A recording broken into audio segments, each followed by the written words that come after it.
Okay, so today we're going to talk about some life lessons as an artist that you can learn.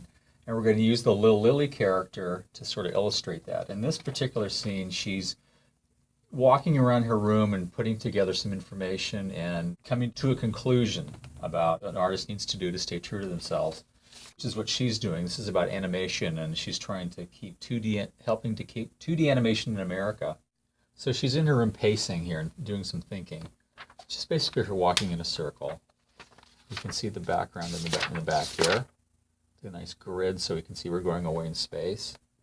And she's walking, and what she's saying here is she's saying their mission is to preserve the ancient traditions that the suits have all but snuffed out.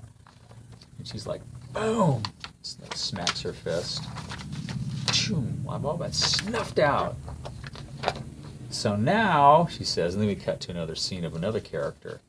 But she's coming to a pretty emotional climax here. She's talking to herself, walking around in a circle, and boom, she's had enough. And then recovers and does a little, so now, a little pose like that.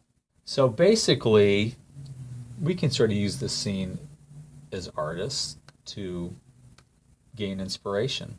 So I think the little minor lesson we can get from her is, I think as artists or as animators, we all need to sort of put ourselves out there. We all need to take chances. It's easier to not take a chance and play it safe, but I think we grow as people, we grow as animators if we put ourselves out there. You got to be willing to fail. You got to be willing to crash and burn.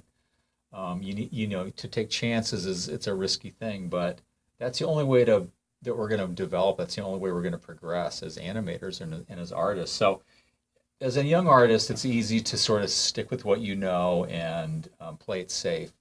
But I think you're going to become a better artist and you're going to grow, and you may get your ideas out there a lot easier if you go ahead and just bite the bullet and take that step forward and just do it and be a little bit brave about it. And again, be willing to fail. Walt Disney had plenty of failures in his life, even when he had the studio, even when he was doing Pinocchio and Bambi and all these classic films. Some of them were failures, but he was not afraid to fail, because he said it was valuable for him to fail, because he said he always learned something from the failures. He says it's always really important to fail, because when you learn something, you use it next time, and it makes your successes a lot sweeter. So as a young animator, as a young artist, don't be afraid to put yourself out there sometimes and fail, because you have to fail. You have to learn from it. So anyway, that's some advice for you. And again, a lot of our cartoons can sort of reflect what's happening in our real lives. So anyway, thanks for listening.